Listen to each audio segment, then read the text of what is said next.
Hi, welcome to my broadcast by Justin Vandyke, and today we are discussing with story time of by the author John William Johnstone with J. Johnstone. The book title is called The First Mountain Man Preacher's Pursuit. And we are on chapter 2, discussing chapter 2. So we're gonna go into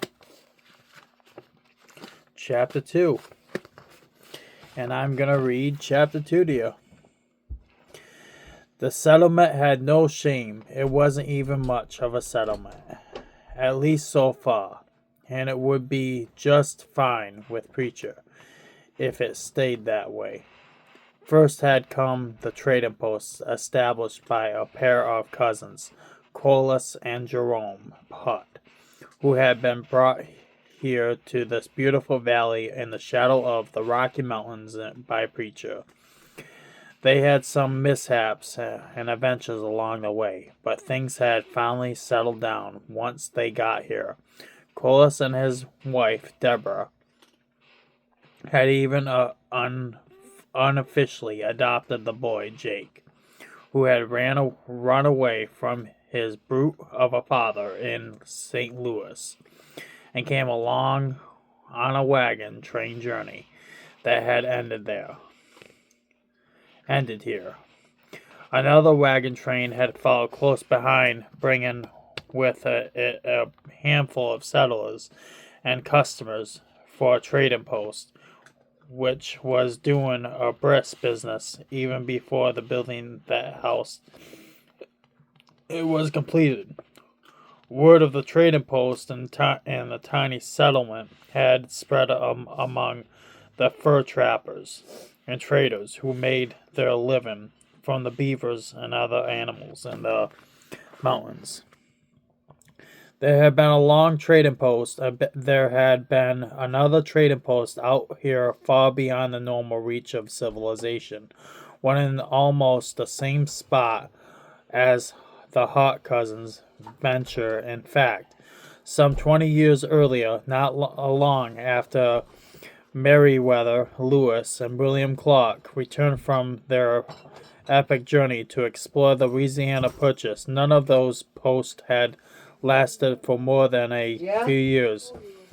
Although savage Indians, brutal weather, disease, something had always happened to either wipe out the business or send their owners fleeing back to civilization. Colus and Jerome Hart swore that their trading posts would be different. They would stick it out. They said, "Come hell or high water." The fact that Preacher had befriended them during their journey west gave their claims some credence. Everybody west of Mississippi, and north of Rio Grande knew Preacher knew the sort of man he was. Some of the trappers came to the post, and so did the traders. Some of them had Indian wives, and they built a handful of cabins near the post. Sturdy log cabins that reminded them of the homes they had left behind back east. Of course, not all the men wanted to be reminded of such things. Some of them had come west to get away from unpleasantness back east, but a little no-name settlement grew anyway. A few of the trappers even back to St. Louis and brought out their real wives, and some they had married in a church or a judge's chamber, instead of the ones they just shared buffalo robes and lodges made of hides. There had been a minister with the first wagon train, and as time went by, more of the misery showed.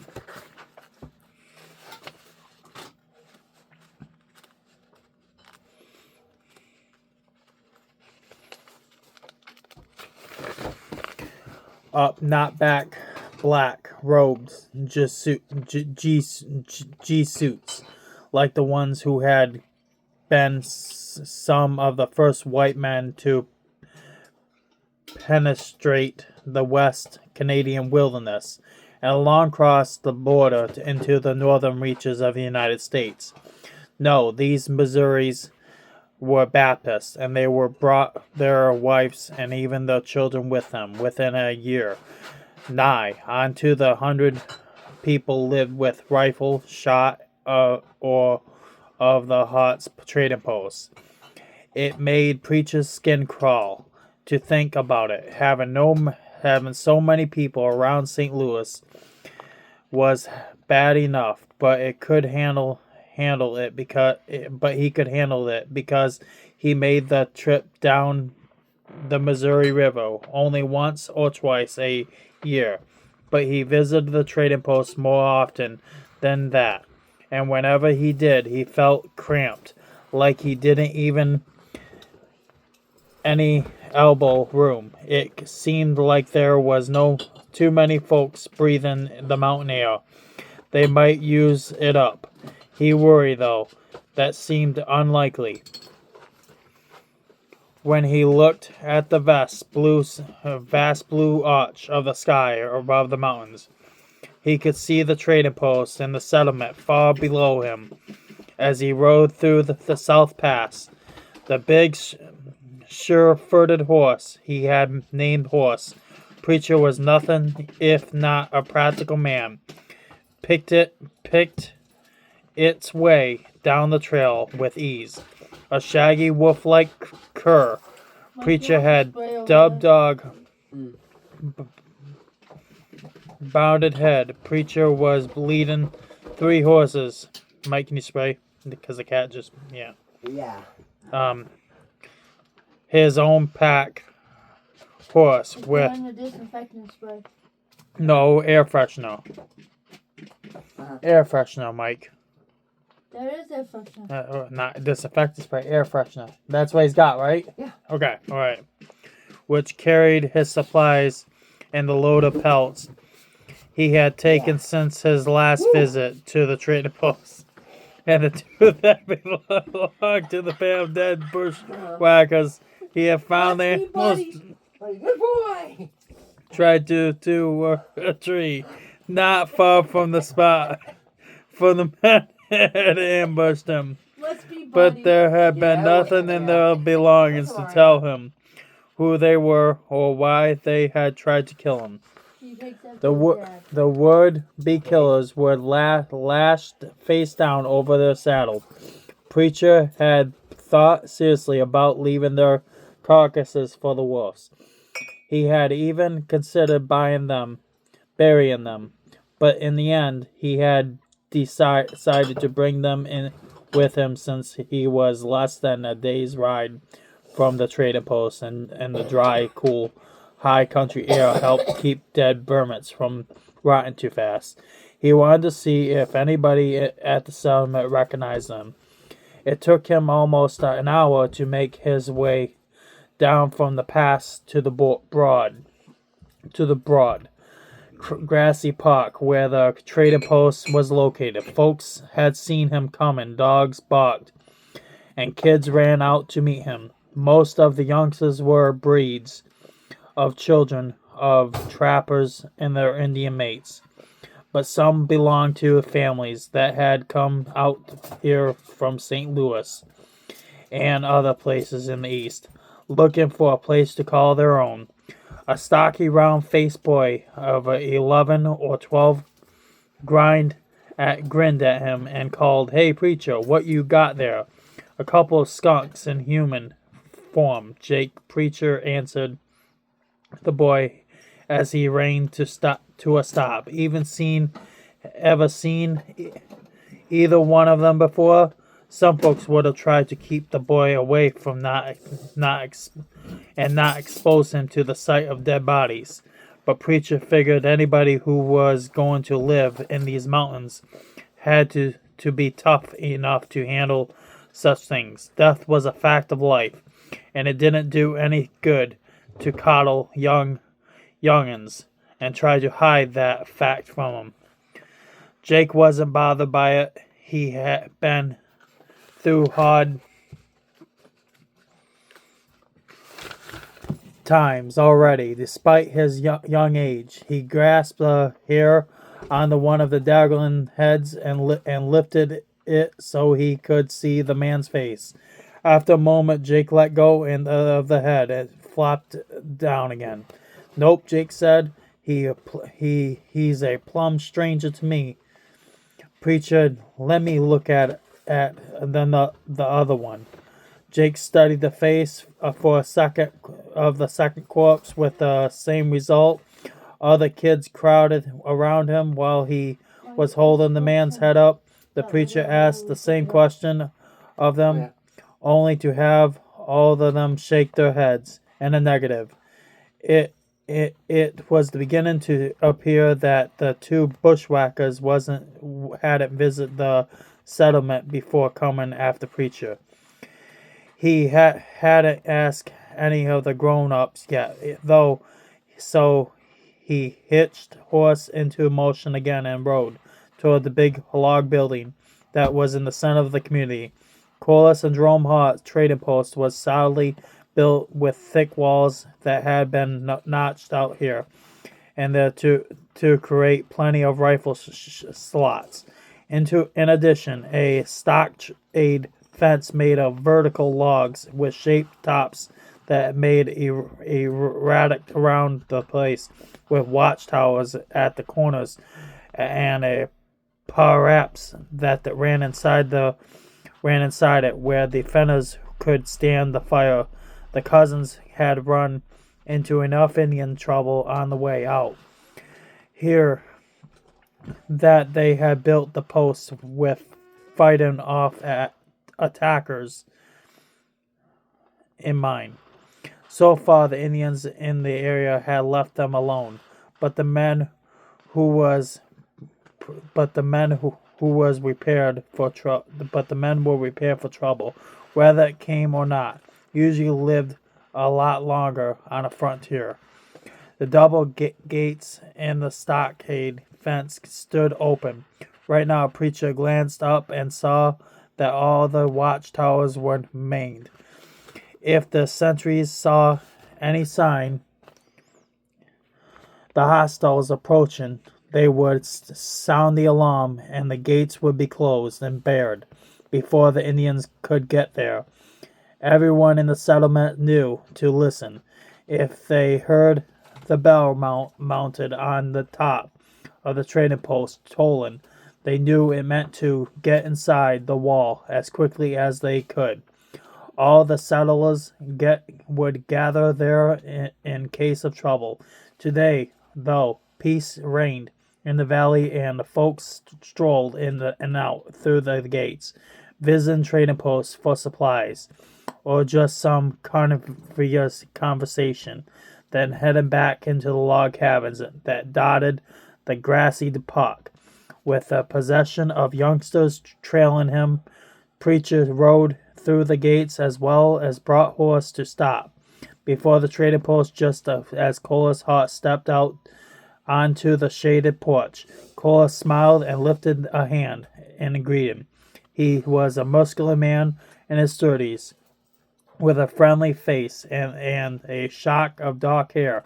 "Howdy, preacher," he called. "Didn't expect to see you back here quite as soon. I was lucky and already got a good load of blues." Preacher drawled and lifted the horse to the side so that Corliss could see the other two saddles mounted on their grizzly burden. "Got a load of something else too?" Corliss' smile disappeared and his eyes widened. "Good Lord," he said. "Who's that?" "You tell me," preacher said. "They tried to kill me this morning." "Well, that was a foolish mistake," Corliss muttered, as he came down the steps from the porch and moved forward to get a closer look at the bodies. Glimmer's a little in the zest. He did what Jake's had done, lifted heads of the hair and studied the faces of the dead men. He was shaking his head when he turned away from the horses. I'm sorry, preacher, but I never saw them before. They look like pretty unsavory sorts, though. They ain't any sort anymore. Kept dead. Chorus looked at the youngsters crowding around and said, "You children run along. You don't need to see this." He added to his adopted son, in particular Jake, "Go inside and give Deborah a hand." "Ah, Chorus," the boy complained, "I've seen dead folks before, you know. You've seen too much in your life. Run along." Grumbling and dragging his feet, Jake went inside. The other kids went back to whatever they had been doing. Dead bodies started to lose their novelty pretty quickly. They didn't do anything. As Preacher swung down from the saddle, Chorus asked, "Is that blood on your shirt? You're hurt? You're hurt, Preacher?" The raggy mountain man shook his head. "Nah, not to speak, or just got a little hide scalped off where the rifle ball come too close for comfort. I already slapped a poultice on it, and it'll be fine. Deborah could take a look at it if you like." The idea of Cola's pretty dark-haired wife poking around at his bare torso made Preacher a mite uncomfortable. So he shook his head. "No thanks, it's all right. Suit yourself anyway. You probably know as much about treating bullet wounds as anybody else in these parts of the country." "I patched up a fair number of them," Preacher admitted. "On me and on other folks too." A short, slender, sandy-haired man wearing a thick canvas apron over his clothes bustled out onto the porch. "Preacher," he said, "what is it about dead men?" "They tell no tales," Preacher said. He inclined his head toward the corpse. "Wish they could, though. I'd kind of like to know why they wanted to kill me." Cola's cousin Jerome came down the steps, unlike the easygoing Colas, who sometimes seemed to be on the verge of a dozen off even when he was wide awake. Jerome Hart was nervous most of the time, whether there was really anything to be nervous about or not. During the journey out here, there had been a rivalry between Colas and Jerome for Deborah's affection. A rivalry in which Colas had emerged victorious. For a while, it had looked as if the resultant bitterness would divide the cousins permanently, but they had made their peace, and as far as Preacher knew, there had been no more problems between them. I've never seen them before," Colas said, after referring to the two dead bushwhackers. "Take a look, Jerome, and see if you recognize them." Jerome frowned and hesitated. I'm sure that if you don't know them, Colas, then I wouldn't." "Oh, for goodness sake," Colas snapped. "You're dead. They can't hurt you. They're dead. They can't hurt you." He lifted the corpse heads one after another. Jerome paled and swallowed hard as he looked at them. "I'm sorry, Preacher," he said. "I don't know them. I don't think they've ever been here. That's what I figured when Jake didn't recognize him. That youngster keeps his eye open." "Jake," Jerome repeated. You let Jake look at these cadavers." Preacher nodded, "and the other kids from the settlement too." Jerome looked horrified, but he didn't say anything. Preacher knew the way the frontier were different, and than anything. Jerome was accustomed to. Jerome was trying to get used to them, but it might take him a while. News of what Preacher had brought in was already spreading through the settlement. People began to show up to have a look at the bodies. Anything different, even even something like this, was the welcome break from the hardships of everyday life. Deborah Hart, her gently rounded belly started to display that she was expecting, came outside to came outside and took her turn checking to see if she recognized the bushwhackers. It came to as no surprise to Preacher that she didn't. Neither did Petey Carey, the stocky jack of tall trades, who helped the Hart cousins run the trading post. While Preacher, Cola said after a while, "You seem to have drawn a blank. What are you going to do now?" Preacher spat. "Only one thing to do. I reckon I'll need to bury a ball of shovel." You're going to bury 'em? I killed 'em. I plant 'em." Jerome said, "Surely we can give you a hand with that. At very least. A Reverend Porter that can say a prayer for the souls, although I'm not sure they deserve it if they tried to murder you. My friend, that's for somebody else to sort out, not me." Preacher said, "Once they're in the ground, I figure I figure on selling that load and pelts for the fellas of the 2 extra horses, and then I might buy me a jug of whiskey." Corliss frowned. "But they tried to kill you, and you don't know why? Doesn't that bother you?" "I am a mite puzzled," Preacher admitted, "but I'll let you in a... Mike, take out the trash. Let you in on a little secret. This ain't the first time anybody tried to kill me, and I got a real strong feeling it won't be the last." That's my story today. I hope you enjoyed it. My cleaner's cleaning. That's Mike in the background. I know you've seen him on the channel before. He's my cleaner. He does a real good job. He tries his best, and he's learning. He's real trying. He's a good man.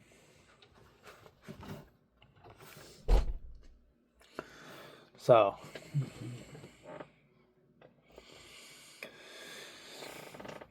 you all folks have a good day now, and stay safe out there in this miserable weather.